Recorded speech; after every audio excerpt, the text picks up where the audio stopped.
Some believe success is the ultimate form of revenge, but this story takes it a step further. 5 years ago, Christopher Smith threw his pregnant wife out on the street in the dead of winter, claiming she was bad for his image. Today, as he prepares to marry a billionaire's daughter, he made a cruel calculation. He invited his poor ex-wife just to humiliate her one last time. He wanted her to cry in the back row. But Christopher made a fatal mistake. He didn't know that the woman he left behind didn't just survive. She conquered, and she isn't coming alone. When that limousine door opens, the silence will be deafening. This is the story of how a shamed ex-wife turned a royal wedding into a royal takedown. The envelope was heavy. It wasn't the kind of paper you picked up at a local drugstore. It was cream-colored cardstock, textured like linen, with calligraphy so sharp it looked like it could cut skin. Sarah Mitchell stood in the foyer of her penthouse in downtown Seattle, the rain lashing against the floor-to-ceiling glass that offered a panoramic view of the Space Needle. She held the envelope with a manicured hand, her thumb brushing over the return address. The Smith Estate, Greenwich, Connecticut. She didn't need to open it to know what it was. The grapevine in high society was faster than fiber-optic internet, and although Sarah had kept her identity carefully guarded for the last 5 years, she kept tabs on him. Christopher Smith, the man who had promised to love her until death, only to choose money over loyalty. "Mum, who's that from?" Sarah turned. Standing in the hallway, holding a toy drone, was Austin. Behind him, peeking around the corner, were his brother Connor and their sister, Bella. They were 5 years old, possessing the same piercing blue eyes as their father, but with the softness and resilience of their mother. "It's just some junk mail, sweetie," Sarah lied smoothly, sliding the envelope onto the marble console table. "Why don't you 3 go ask Nanny Margaret to help you set up the runway for the drone?" "Okay," the triplets chorused, their little feet thumping against the hardwood as they scrambled away. Once they were gone, Sarah's smile vanished. She picked up a silver letter opener and sliced the seal. Inside lay the invitation, embossed in gold foil. "Mr. Christopher Smith and Miss Beatrice Vanderkamp request the honor of your presence." It was a wedding invitation. But it wasn't just an invitation, it was a weapon. Tucked inside the RSVP card was a handwritten note. Christopher's handwriting, spiky, arrogant, rushed. "Sarah, I know things ended badly, and I assume things are still difficult for you. I wanted to extend an olive branch. Come see what true success looks like.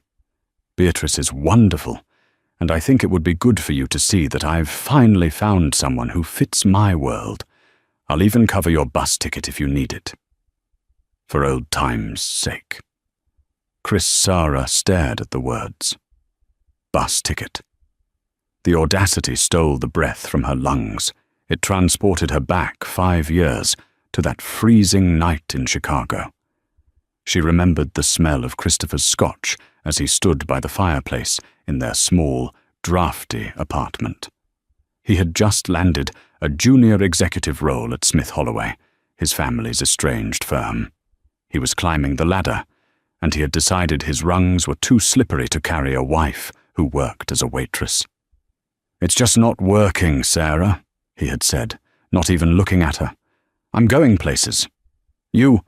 You're happy with coupons and leftovers. I need a partner who understands the corporate world, not someone who smells like diner grease." "I'm pregnant, Chris," she had whispered, the test still burning a hole in her pocket. She hadn't told him yet. She wanted it to be a surprise. He had laughed, a cold, hollow sound.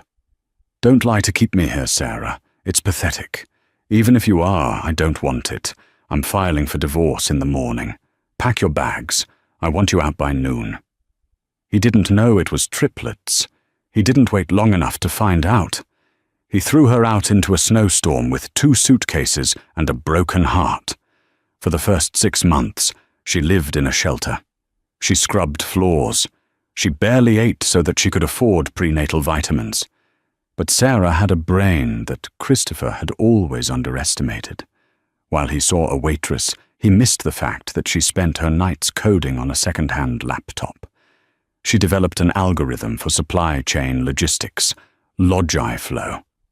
It started small, a tool for local trucking companies. Then, a tech giant caught wind of it. 2 years after the divorce, Sarah sold the software patent for $42 million. She didn't stop there. She invested. She built Mitchell Holdings. She bought real estate. She became the silent owner of the very luxury hotel chain Christopher often stayed at. But she kept her name out of the press. She used proxies. To the world, Sarah Mitchell was a ghost. To Christopher Smith, she was a memory of poverty. And now, he was offering her a bus ticket. Sarah walked over to the window, her reflection staring back. She wasn't the frazzled, terrified girl in the oversized coat anymore. She was wearing a silk blouse that cost more than Christopher's first car. She pulled out her phone and dialed a number. "This is Roberts," a crisp British voice answered. "Roberts, it's Sarah," she said, her voice steady and cold. "Clear my schedule for the weekend of the 24th, and prepare the jet. We're going to Connecticut." "Very good, ma'am. Shall I book accommodations?" "No," Sarah said, a dark smile playing on her lips. "Buy the venue. I believe the wedding is at the Harrington estate?" "It is." "Buy it. Anonymous LLC. Triple the asking price if you have to. I want to own the ground he walks on before he even says, 'I do.'" "Consider it done. And the children?" Sarah looked down the hall where the triplets were laughing. "They're coming too. It's time they met their father. And it's time Christopher met the consequences of his actions. Greenwich, Connecticut, is a place where money doesn't just talk. It whispers, because it knows everyone is already listening. The Harrington estate was the jewel of the town, a sprawling 1920s mansion with manicured gardens, a private lake, and a ballroom that had hosted presidents and royalty. Christopher Smith stood on the terrace, swirling a glass of 18-year-old whiskey. He looked impeccable in his custom Armani tuxedo, the fabric hugging his broad shoulders. At 32, he had everything he had ever chased. He was the VP of Smith Holloway, he drove a McLaren, and tomorrow he was marrying Beatrice Vanderkamp. Beatrice was the daughter of an oil tycoon. She was beautiful in a sharp, angular way, like a diamond that could cut glass. She was also demanding, shallow, and obsessed with status, exactly what Christopher thought a wife should be. "Chris, darling." Beatrice's voice pierced his thoughts. She fluttered onto the terrace, clutching a seating chart. "We have a crisis. The senator's wife can't sit next to the count from Italy. Apparently, there's bad blood over a vineyard purchase." Christopher sighed, feigning interest. "Just move the count to table 4, babe. Put him with the investors from Tokyo." "You're a genius," she cooed, kissing his cheek. She smelled of expensive perfume and hairspray. "By the way, did you get any weird RSVPs? My assistant said we had a confirmation from a guest +3, but no name was listed on the digital registry. Just a barcode." Christopher frowned. "Probably a glitch in the system, or maybe it's your Uncle Al trying to sneak in his new girlfriends." He laughed, but a tiny knot formed in his stomach. He thought of the letter he sent Sarah. He hadn't actually expected her to come. He sent it to be cruel, to get a kick out of the idea of her reading it in some trailer park, crying over her mistakes. "I actually invited my ex-wife," Christopher said, taking a sip of his drink. Beatrice froze. "You did what?" "Why?" "Relax, Bea. She's a nobody. A waitress I made the mistake of marrying fresh out of college. I invited her to show her what real class looks like. She won't come. She probably can't afford the flight, let alone a dress suitable for this." Beatrice smirked, her eyes narrowing. "Oh, I see. A little victory lap? I like that. If she does show up, we can have security sit her in the back, behind the floral arrangements. The staff table, perhaps." "Perfect," Christopher chuckled. She was always complaining about money. Maybe she'll try to take some of the lobster home in her purse. They both laughed, the sound echoing over the estate grounds. They had no idea that the staff table wasn't going to be necessary. Inside the estate manager's office, just 100 yards away, the general manager, Mr. Henderson, was sweating profusely. He was on the phone. "Yes, Miss Mitchell." "Yes, I understand," Henderson stammered, wiping his forehead. "The ownership transfer was finalized an hour ago. You are technically... Yes, you are the owner of the Harrington estate. We will follow your instructions to the letter." Henderson listened for a moment, his face paling. "You want us to do what with the groom's car?" He paused, swallowing hard. "Understood, ma'am. And regarding your entrance, yes. We will keep the main gates closed until the exact moment you specify. The ceremony starts at 4:10 p.m. 4:15 p.m., Sarah's voice came through the line, crisp and authoritative. "Let the bride walk down the aisle. Let them get to the speak now or forever, hold your peace part. That is when I arrive." "Very good, Miss Mitchell." Henderson hung up the phone and looked out the window at Christopher, who was still laughing on the terrace. The manager shook his head. He had seen many weddings in his time, lots of drama, drunken uncles and cold feet, but he had never seen a storm like the one approaching. The next morning, the day of the wedding, the sky was a brilliant, cloudless blue. The parking lot began to fill with Bentleys, Rolls-Royces and Ferraris. The elite of the East Coast poured onto the lawn, women in designer gowns and men in tails. Christopher was in the groom's suite, adjusting his cufflinks. His best man, a slick stockbroker named Greg, poured him a shot. "To the trophy wife," Greg toasted. "To the merger," Christopher corrected with a wink. Marrying Beatrice was going to merge his family's firm with the Vanderkamp oil empire. It was a billion-dollar union. Love was secondary. This was business. "Hey, did that ex of yours show up?" Greg asked. "Haven't seen her." Christopher checked his Rolex. "It's 3:50. If she came, she probably snuck in the back.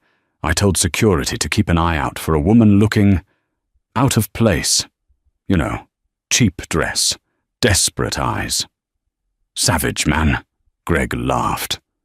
At 4:10 p.m., the music began. A string quartet played Pachelbel's canon. The guests took their seats on white wooden chairs arranged on the south lawn. The altar was a magnificent arch of white roses and hydrangeas. Christopher stood at the altar, looking every bit the prince of the city. He watched Beatrice walk down the aisle. She wore a Vera Wang gown that cost $50,000. She looked stunning, though her smile was tight, focused more on the cameras covering the event for Vogue Society than on her future husband. The ceremony began. The officiant, a local judge, began the standard speech about love and commitment. Christopher zoned out, scanning the back rows. "Where are you, Sarah?" he thought. "I want you to see this." He couldn't find her. He felt a pang of disappointment. He wanted the satisfaction of her envy. She probably couldn't afford the bus ticket after all, he told himself. "If there is anyone here present," the judge's voice boomed, echoing off the stone walls of the estate, "who knows of any just cause why this couple should not be joined in holy matrimony, speak now or forever, hold your peace." The silence was standard. Usually, people shifted in their seats or coughed. But this time, the silence was broken by the low, guttural rumble of an engine. Not a car engine, a convoy. Heads turned. The heavy iron gates at the top of the long, winding driveway, gates that were supposed to be locked, swung open slowly, controlled by the remote system. A black motorcycle escort, 4 of them, roared in first, their lights flashing. They flanked a vehicle that made the guests' Bentleys look like toys. It was a Rolls-Royce Phantom stretched limousine, custom matte black with chrome accents. It was followed by 2 black SUVs with tinted windows, the kind used by Secret Service or heads of state. The convoy rolled down the driveway, the gravel crunching loudly, interrupting the ceremony completely. Beatrice looked furious. "Who is that?" "Christopher. Who is crashing my wedding?" Christopher was frozen. I don't know. Maybe it's your father's surprise gift?" The convoy stopped right at the edge of the grass, just 20 feet from the altar. The music died. The guests whispered frantically. "Is it the president? Is it a movie star?" The driver of the Rolls-Royce, a man built like a tank in a fitted suit, stepped out. He walked around to the rear passenger door. The crowd held its breath. The door opened.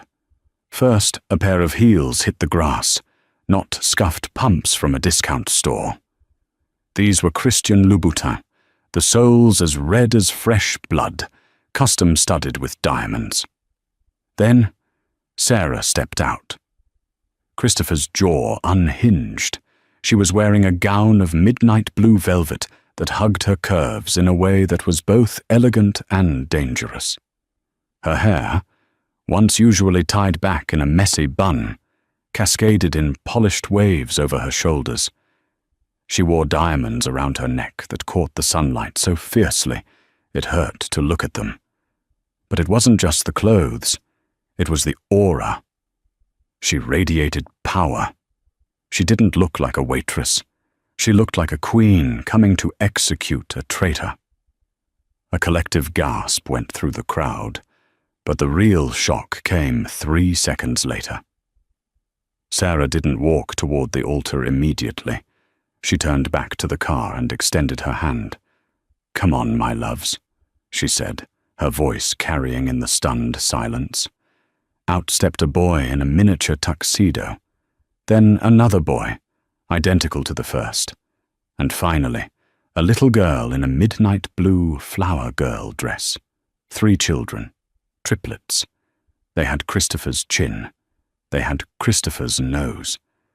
And as they looked up at the man standing at the altar, they stared at him with Christopher's own ice-blue eyes. Sarah stood tall, her hand resting protectively on Austin's shoulder. She looked directly at Christopher, who was gripping the altar rail to keep from collapsing. "I believe," Sarah said, her voice calm, melodious, and terrifying, that the groom might have forgotten to mention a few prior engagements. The silence on the Harrington estate lawn was heavy, broken only by the sharp rustle of the wind through the old oak trees. 300 guests sat frozen, their necks craned, eyes bouncing between the panicked groom, the furious bride, and the regal woman standing at the foot of the aisle with 3 children who were undeniably Sterlings. Beatrice was the first to snap. The color rose in her cheeks, clashing with her pristine white veil. She snatched the microphone from the stunned judge's hand. "Security!" she shrieked, the feedback screeching through the speakers, causing guests to wince. "Get this woman out of here. She's crashing a private event. Someone grab those kids." 2 burly security guards in black suits, hired by the Vanderkamp family, took a step forward from the perimeter. But before they could reach Sarah, the driver of the Rolls-Royce, a man named Cale, who served as Sarah's head of personal security, stepped in front of her. He didn't raise a fist, he simply held up a hand. Simultaneously, 4 other men materialized from the crowd. They had been sitting in the back rows, dressed as guests. They stood up, buttoned their jackets, and formed a protective semicircle around Sarah and the triplets. They were armed, discreetly, but their posture screamed special forces. The Vanderkamp security guards hesitated, looking at each other. They were paid to bounce drunks, not engage a paramilitary unit. Sarah ignored the commotion completely. She squeezed Austin's hand gently and began to walk up the aisle. The guests, instinctively, pulled their feet back, parting like the Red Sea. Click, flash, click. A few younger guests, the influencers and socialites, couldn't help themselves. Phones came out. This was better than the wedding. This was a scandal in real time.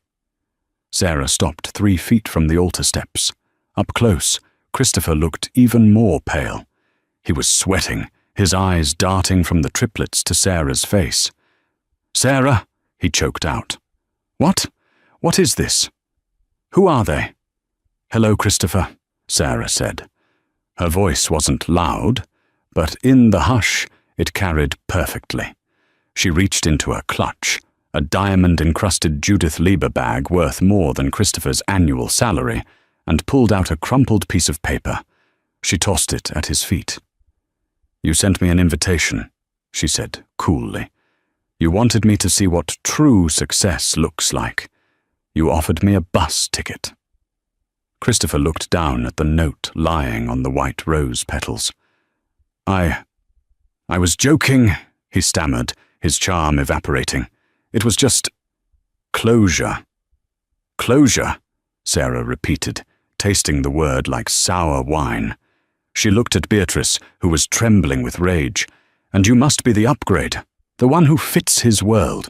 Beatrice sneered, finding her voice. "I am Beatrice Vanderkamp. My father owns half the oil rigs in Texas. You are just some trash from his past. I don't know who you rented that car from, or whose kids those are. But you need to leave. Now." Sarah laughed. It was a soft, genuine laugh that unsettled everyone. "Rented?" Sarah looked back at the Rolls-Royce. "I don't rent, Beatrice. I acquire." She looked down at the triplets. "Austin, Connor, Bella. Say hello to your father." The 3 children looked at Christopher with curious, guarded eyes. They had been prepped for this. Mum had told them they were going to meet their dad, but that he wasn't a nice man. "Hi," Bella said, clutching her doll. "You look like Connor." Christopher felt the world spinning. "Triplets? But you said you were pregnant. You never said—" "You gave me 10 minutes to pack," Sarah cut him off, her voice turning to steel. "You threw me out in a blizzard. You didn't care if it was 1 baby or 3. You didn't care if we froze. You wanted your freedom to climb the corporate ladder." A murmur went through the crowd. The blizzard detail was new to them. Christopher had told everyone they had grown apart amicably. "That's a lie!" Christopher shouted, trying to regain control of the narrative. "She's lying. She was cheating on me. That's why I kicked her out. The kids probably aren't even mine." The crowd gasped. It was a desperate, ugly defense. Sarah didn't flinch. She simply raised an eyebrow. "Is that the story you told them? That I was unfaithful?" "Interesting." She turned to the crowd, making eye contact with Christopher's mother, a stern woman named Eleanor Smith, who was sitting in the front row clutching her pearls. "Eleanor," Sarah said, nodding. "You've always said I wasn't good enough because I didn't bring a dowry. I wonder, does a DNA test count as a dowry?" "Don't speak to my mother!" Christopher yelled. He stepped down from the altar, his fists clenched. "Get out, Sarah. Take your brats, and get back to whatever gutter you crawled out of. I don't know how you got that dress, probably stole it or found a sugar daddy. But you don't belong here." "A sugar daddy?" Sarah smiled dangerously. "Christopher, look at the logistics. Look at the security. Look at the car. Do you really think a sugar daddy pays for this level of detail?" She took a step closer, invading his personal space. The scent of her perfume, a custom blend of jasmine and oud, filled his nostrils. "I didn't come here to ruin your wedding, Chris. I came to accept your challenge. You wanted to compare successes? Let's compare. She gestured to the massive estate house behind them. You rented this venue for the day. It cost you what? 50,000. 70, Christopher spat. Not that you'd know what that kind of money looks like. 70,000, Sarah nodded. Cute. She pulled her phone out and tapped the screen once. The large digital screens that had been set up on either side of the altar to display a slideshow of Christopher and Beatrice suddenly went black. Then a logo appeared, a stylized M intertwined with a digital node network. Mitchell Holdings. A collective gasp rippled through the businessmen in the audience. Mitchell Holdings was a unicorn company, a venture capital firm that had disrupted the tech industry 3 years ago. The CEO was a ghost, never photographed, known only as S. Mitchell. I don't understand, Beatrice whispered, staring at the screen. You wouldn't, Sarah said. You inherited your money, Beatrice. I built mine. Sarah turned back to Christopher. I didn't rent the car. I own the fleet. I didn't find a sugar daddy. I became the sugar daddy. And as for this venue... She paused for dramatic effect, letting the silence stretch until it was painful.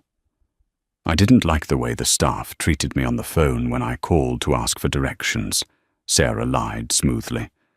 So I bought the Harrington estate. As of 9 o'clock this morning, you are trespassing on my private property. The shockwave that hit the wedding party was almost physical. Mr. Henderson, the estate manager, stepped out from the side shadows, looking apologetic. He walked up to the altar, avoiding Christopher's gaze. Mr. Smith, Henderson said quietly, though the microphone caught it. I'm afraid she's correct. The ownership changed hands this morning. Ms. Mitchell is the new proprietor. You sold it? Christopher screamed, grabbing Henderson by the lapels. On my wedding day. She offered triple the market value, sir. It was an offer the board couldn't refuse, Henderson stammered, pulling away. Christopher released him, staggering back. He looked at Sarah with a mixture of horror and greed. The numbers were crunching in his head. If she could buy this estate on a whim, she was worth hundreds of millions, maybe billions, and they were technically still divorced, but there were kids. His kids. Beatrice, however, wasn't doing math. She was doing fury. I don't care if she bought the moon, Beatrice shrieked. This is my contract. We have a contract for the venue. Actually, Sarah interjected calmly, you have a contract with the previous management. There's a clause. Clause 14B regarding change of ownership. I invoked it. I can cancel any event with immediate effect if I deem it damaging to the property's reputation. And frankly, Christopher, she looked him up and down. Your suit is tacky. It's damaging the aesthetic. A few people in the back laughed. They couldn't help it. The power dynamic had shifted so violently that the groom was now the underdog in his own show. Christopher's mother, Eleanor, stood up. She walked over to Sarah, her eyes wide. She looked at the triplets. She saw the resemblance immediately. These were her grandchildren, her wealthy grandchildren. Sarah, Eleanor said, her voice trembling, trying to summon a fake warmth. My dear, we had no idea. If we had known about the children... Stop, Sarah said, holding up a hand. She didn't even look at the older woman. Don't try to rewrite history, Eleanor. You told Chris to leave me because I was a drain on resources. You don't get to claim my children now that they come with a trust fund. She turned back to Christopher. He was trying to compose himself. He ran a hand through his hair, a nervous tick Sarah remembered well. Okay, Christopher said, exhaling loudly. Okay, Sarah, you made your point. You won. You're rich. Congratulations. You embarrassed me. Happy?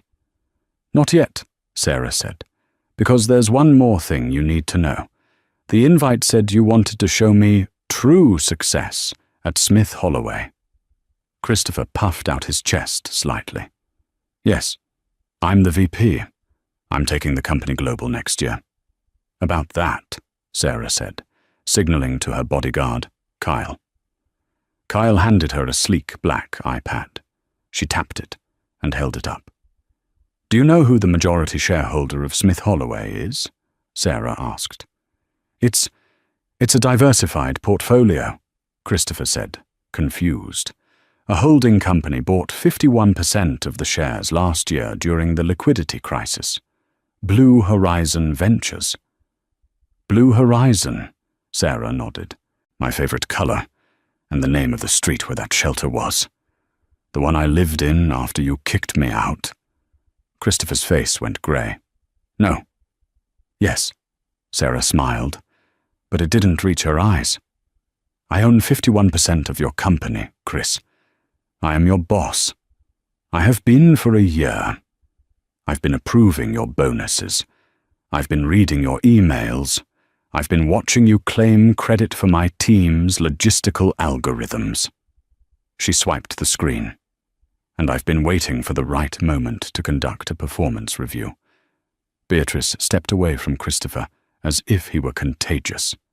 You work for her, she hissed. You said you ran the company. I do. I did, Christopher stammered. He looked at Sarah, desperation clawing at his throat. Sarah, please. Let's not do this here. Let's go inside. We can talk. For the kids' sake. For the kids' sake? Sarah repeated. Her voice finally broke, cracking with the weight of 5 years of pain. Where were you when Austin had pneumonia and I couldn't afford the heating bill? Where were you when Connor asked why he didn't have a daddy like the other boys? You were buying watches and courting heiresses. She looked at the triplets. They were watching her, wide-eyed. They had never seen their mother this intense. She took a deep breath and composed herself. She had to be strong for them. I'm not here to talk, Christopher. I'm here to fire you. The crowd went dead silent. You can't, Christopher whispered. The board. I am the board, Sarah said coldly. You are terminated, effective immediately, for embezzlement of company funds to pay for. What was it? Personal entertainment? She glanced at Beatrice. And for gross incompetence. You've been driving the company into the ground, Chris. I only kept it afloat to save the employees' jobs. But I'm done carrying you, just like you were done carrying me. Christopher fell to his knees. It wasn't a theatrical gesture. His legs simply gave out. His career, his marriage, his reputation, all incinerated in under 10 minutes. Beatrice looked down at him. The calculations in her head were finished. A husband with no job, a publicly humiliated ex-wife who was richer than God, and a scandal that would ruin her social standing if she stayed attached to him. She ripped her veil off. I can't believe this, Beatrice spat. She threw her bouquet at Christopher. You're a fraud. My father warned me you were all smoke and mirrors. She turned to her parents. Daddy, get the car, we're leaving. Bea, wait, Christopher yelled, reaching for her dress. Don't touch me, she screamed, kicking his hand away. We're done. The Vanderkamp family, sensing the sinking ship, began to herd their daughter toward the exit. The guests began to murmur, rising from their seats. The show was over, or rather, the main event had just concluded. But Sarah wasn't done. She looked at the kneeling man, the father of her children, the man she had once adored. She felt no love, but she was surprised to find she felt no hate anymore either. Just pity. He looked so small. You wanted to shame me, Chris, Sarah said softly. But you didn't need my help. You do a perfectly good job of shaming yourself. She turned to the triplets. Come on, let's go get some ice cream. This party is boring. Wait. It wasn't Christopher. It was Greg. The best man. He stepped forward, looking at Sarah with a mixture of awe and calculation. "Miss Mitchell," he said, smoothing his tie, I just want to say, I had no idea. Chris told us a very different story. If there's anything the firm needs, I'm a broker at Goldman, and—" Sarah cut him off with a withering look. "Save it, Greg. You laughed at his jokes for 5 years. You're just as complicit." She turned on her heel, her velvet dress swirling around her. The triplets fell in line, holding hands. However, as she walked back toward the Rolls-Royce, Christopher scrambled to his feet. Desperation had turned into anger. "You can't just leave," he shouted, his face red and veins bulging. "Those are my kids. I have rights. I'll sue you. I'll take half of everything. We were married when you had the idea for that software. That's marital property." Sarah stopped. She didn't turn around. She just paused. Kyle, the bodyguard, tensed, his hand going to his holster. Sarah raised a hand to stop him. She turned slowly. "Marital property?" she asked. "Yes," Christopher yelled, sensing a lifeline. "You developed the code while we were married. I'm entitled to it. I'll drag you through court for years, Sarah. I'll take the kids. I'll take the company." Sarah smiled. It was the smile of a shark that had just smelled blood in the water. "I was hoping you'd say that," she said. "Roberts, bring the file." From the second SUV, a man in a sharp grey suit stepped out. He carried a thick leather briefcase. He was Sarah's chief legal counsel, a man known in New York as the Grim Reaper. He walked up and handed Sarah a blue folder. "Do you remember the divorce papers, Chris?" Sarah asked, tapping the folder against her palm. "The ones you had your lawyer draft. The ones you forced me to sign while I was packing my bags." "Yeah. So what?" "You were so worried I would come after your family money," Sarah explained, her voice projecting to the fascinated crowd. "You inserted a draconian total separation of assets clause. It stated that any and all assets, ideas, debts or ventures, created or acquired by either party, past, present or future, were solely the property of the individual. You wanted to protect your trust fund from the waitress." She opened the folder and held up the document, Christopher's signature bold at the bottom. "You signed away your rights to my brain, Chris. In your haste to protect your pennies, you walked away from my billions." She dropped the folder on the grass next to the crumpled invitation. "My lawyers will send you a copy. I'd suggest you read it, right after you file for unemployment." The sun began to set over the Harrington estate, casting long, bruised, purple shadows across the lawn. The guests were gone. The orchestra had packed up hours ago. The catering staff was quietly clearing away plates of untouched lobster and filet mignon, their eyes darting nervously toward the man sitting alone on the stone steps of the altar. Christopher Smith sat with his head in his hands. His tuxedo jacket was thrown on the grass, stained with dirt. His tie was undone. He was technically trespassing on his ex-wife's property, but the security team, Sarah's team, had been instructed to let him sit there for a while. It was a part of the punishment, to let him soak in the silence of his failure. His phone buzzed incessantly in his pocket. He didn't check it, but he knew what it was. Social media. One of the influencers, a girl named Tiffany, who Christopher had only invited because she had 2 million followers, had live-streamed the entire thing. The video was already trending on X, formerly Twitter, and TikTok. The hashtags were brutal. "The Wedding Crasher Queen," "Seth Smith, Takedown," "Shakama Wears Velvet." He finally pulled his phone out. A notification from Business Insider popped up. "Breaking. Smith Holloway stock dips amidst leadership scandal. VP Christopher Smith ousted by majority shareholder ex-wife. He swiped it away. Then a text from his landlord. Well, the company housing manager. Mr. Smith, per the directive from the board, you are required to vacate the penthouse by 12:00 p.m. tomorrow. Your access key cards will be deactivated. Please leave the company vehicle in the garage. It's not fair, Christopher muttered to the empty chairs. I built this life. You built nothing. Christopher looked up.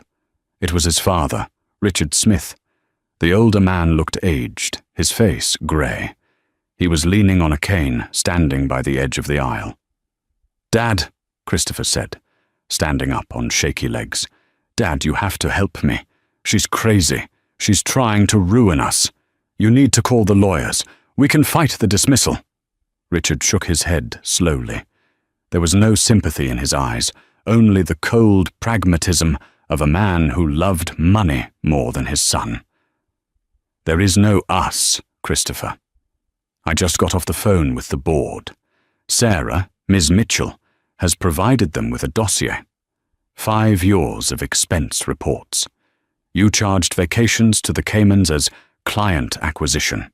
You bought that watch on your wrist with the R&D budget. Everyone does it, Christopher argued. It's how business works. Not when the majority shareholder is the woman you left to freeze in a shelter, Richard spat.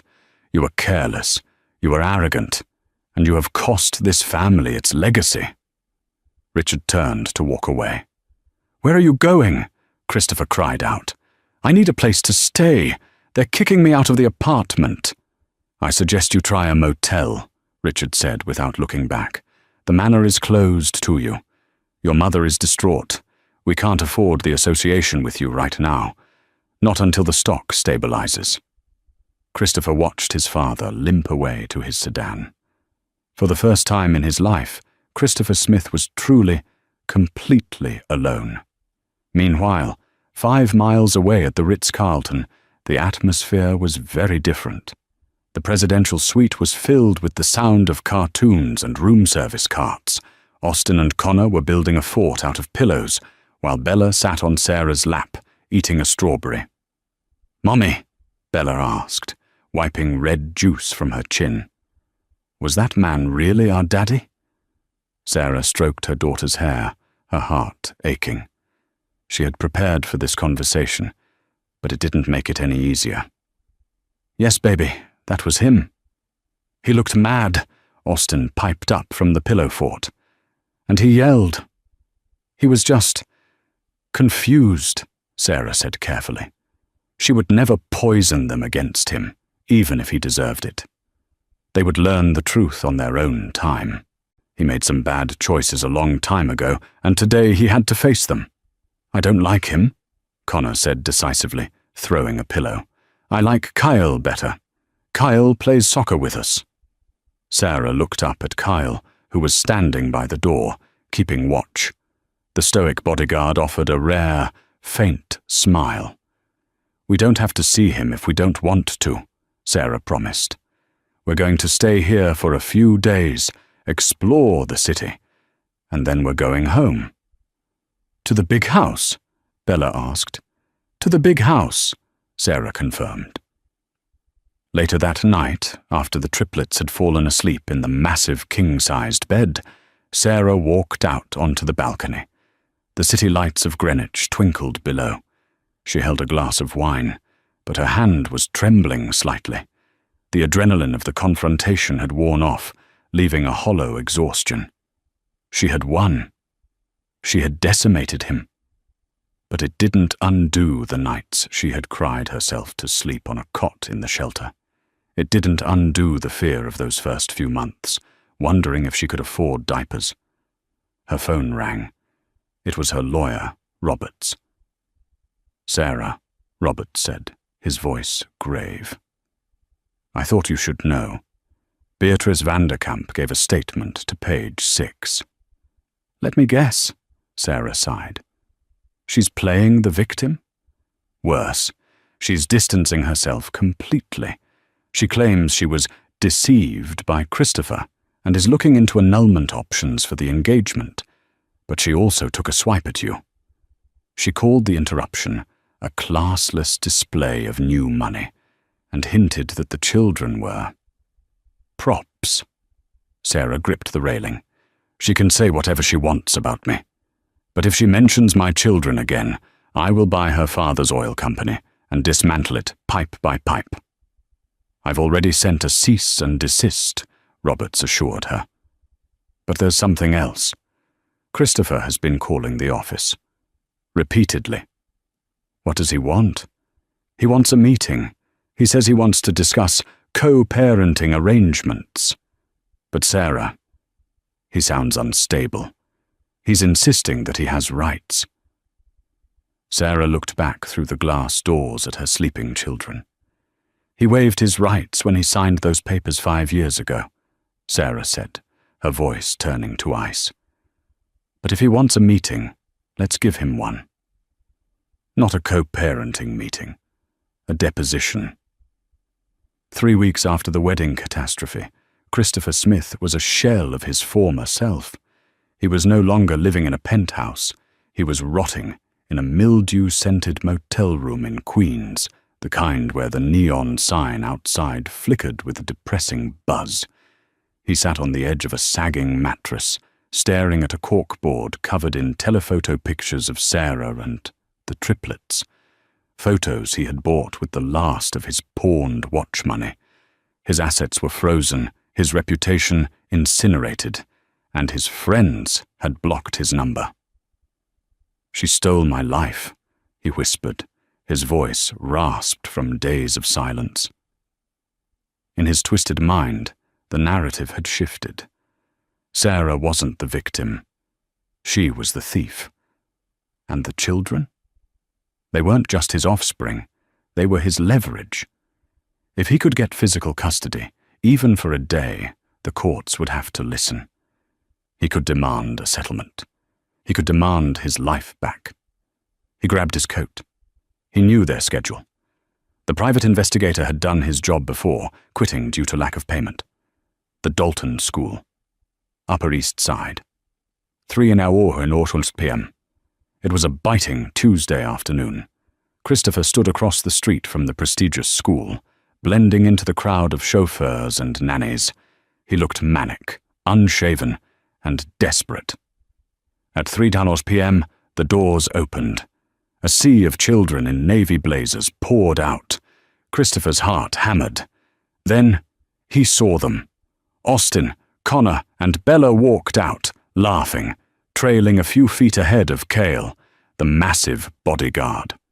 Christopher didn't think. He surged across the street, dodging a honking taxi. "Austin! Connor! Bella!" he shouted, throwing his arms wide. The triplets froze. They didn't recognize the disheveled man rushing towards them. "Daddy's here!" Christopher yelled, forcing a terrifying smile. He dropped to one knee on the sidewalk. "Come here! Give Daddy a hug!" Bella screamed, backing away behind her brothers. "No! Go away! It's me!" Christopher lunged, grabbing Connor's sleeve. "We're going to get ice cream! Come on!" "Step back!" Kyle was there instantly. He didn't argue. He acted. As Christopher tried to pull Connor, Kyle grabbed Christopher's wrist and twisted. He swept Christopher's legs, slamming him face-first onto the concrete. "Let me go!" Christopher shrieked, pinned under Kyle's knee. "Help! Police! This man is assaulting a father!" A crowd gathered, phones recording. But they didn't see a father. They saw a stalker. Within moments, sirens wailed. Sarah's armored SUV screeched to the curb. She leaped out, terror etched on her face until she saw the triplets, safe behind Cale. She rushed to them, hugging them fiercely, checking for injuries.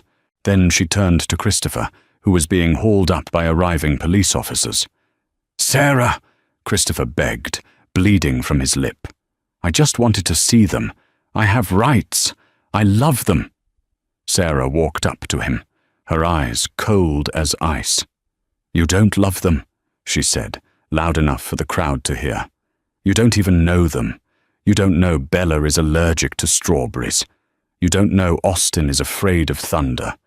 You didn't come here to be a father, Christopher. You came here because you are broke, and you need a hostage." "I'm sorry," he wept as the cuffs clicked. "Don't let them take me to jail." "You did this to yourself," Sarah said, turning her back on him to shield her children. As the police cruiser took him away, Christopher watched his family drive off in a luxury convoy. Despair washed over him, but as they booked him into Central Holding, a dark thought took root. He was going to Rikers Island, and he remembered a name his former cellmate had whispered, a man on the inside who hated the Mitchell family as much as he did. The war wasn't over. It was just moving to the underworld. Rikers Island isn't a place for men like Christopher Smith. Without his suits, without his scotch, and without his title, he was just another inmate in a jumpsuit that smelled of bleach and despair. Christopher sat in the corner of the recreation yard, nursing his bruised face. He had been denied bail. The charges were stacking up. Attempted kidnapping, violation of a restraining order, and now, thanks to Sarah's auditors, federal embezzlement charges. He was looking at 15 years. "You look like a man who lost a bet with the devil," a voice rasped.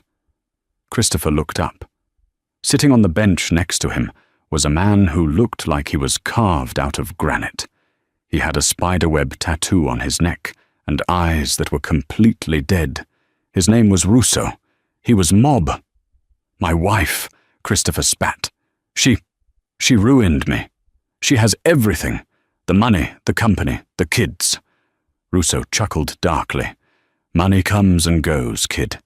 But respect is forever. You let a woman disrespect you like that? In my world, we don't allow that." Christopher looked at him, intrigued. "What would you do?" "If someone takes from you," Russo leaned in, his voice a whisper. "You take from them. You don't take the kids. Too messy. You take the source. You cut the head off the snake." Christopher felt a cold shiver, but it wasn't fear. It was excitement. "I have no money to pay you." "I don't want money," Russo said. "I want inside info. I hear you used to run Smith Holloway. My organization, we have some shipping interests. We need a back door into their logistics software, LogIFlow. You give me the admin codes to bypass the customs filter, and I'll handle your wife." Christopher hesitated. Sarah had written that code. It was her masterpiece. Giving the mob access to it would destroy the company's integrity. It would ruin everything she built. "Done," Christopher whispered. 2 days later, Sarah was working late in her home office. The triplets were asleep. The house was quiet, save for the rain. Suddenly, her computer screen flickered. A red warning box popped up. "Unauthorized access attempt. Admin level 1. Sarah frowned. She typed rapidly, tracing the IP. It was coming from a correctional facility proxy? Her heart stopped. She knew Christopher's passwords. She knew his coding style. Lazy, predictable. He was trying to use his old credentials, which meant someone was feeding him a device, or he was feeding someone else the keys. She didn't call the police. She called Cale. "We have a breach," she said, "and I think I know what's coming next." An hour later, the power to the estate was cut. The mansion plunged into darkness. Sarah moved immediately. She didn't scream. She went to the panic room, a hidden bookshelf in the library that opened into a reinforced steel bunker. She woke the triplets gently. "We're playing a game," she whispered to them. "Hide and seek. Stay in here with Nanny Margaret. Do not open the door unless you hear my voice and the secret password."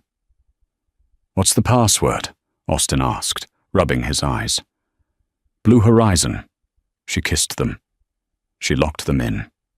Then, she didn't hide. She walked back into the dark living room. She sat on the couch, facing the French doors. She placed a handgun on the coffee table. She had learned how to use it 3 years ago. The glass shattered. 2 men entered, dressed in black, wearing ski masks. They moved with professional silence. "Ms. Mitchell," one of them said, spotting her silhouette. "We're not here to hurt the kids, just you. A message from an old friend." "Let me guess," Sarah said, her voice steady in the dark. "Christopher traded my software for a hit. How unoriginal." The man raised his gun. "Goodbye, lady." Bang! The gunshot was deafening. But Sarah didn't fall. The man in the mask dropped, clutching his leg. The second man spun around, but a red laser dot was already dancing on his chest. Kyle stepped out of the shadows of the hallway. Behind him were 3 other members of Sarah's security team, armed with assault rifles. "You boys picked the wrong house," Kyle said calmly. The lights flickered back on. Sarah hadn't cut the power. She had cut it to lure them in. She had baited the trap. Sarah stood up and walked over to the man writhing on the floor. She kicked his gun away. "Who sent you?" she asked, though she knew. "Russo," the man groaned. "Russo, from Rikers." Sarah nodded. She picked up her phone and dialed the district attorney directly. "D.A. Miller," she said. "I have 2 intruders in custody, and I have evidence of a conspiracy to commit murder for hire involving an inmate currently in your custody, Christopher Smith. I think it's time we discuss a life sentence without parole." 6 months later. The courtroom was packed. Christopher Smith sat at the defense table, looking like a skeleton. He had aged 20 years. When the verdict was read, guilty on all counts, he didn't even cry. He just stared at the table. He was going to a supermax prison. He would never see the sky without bars again.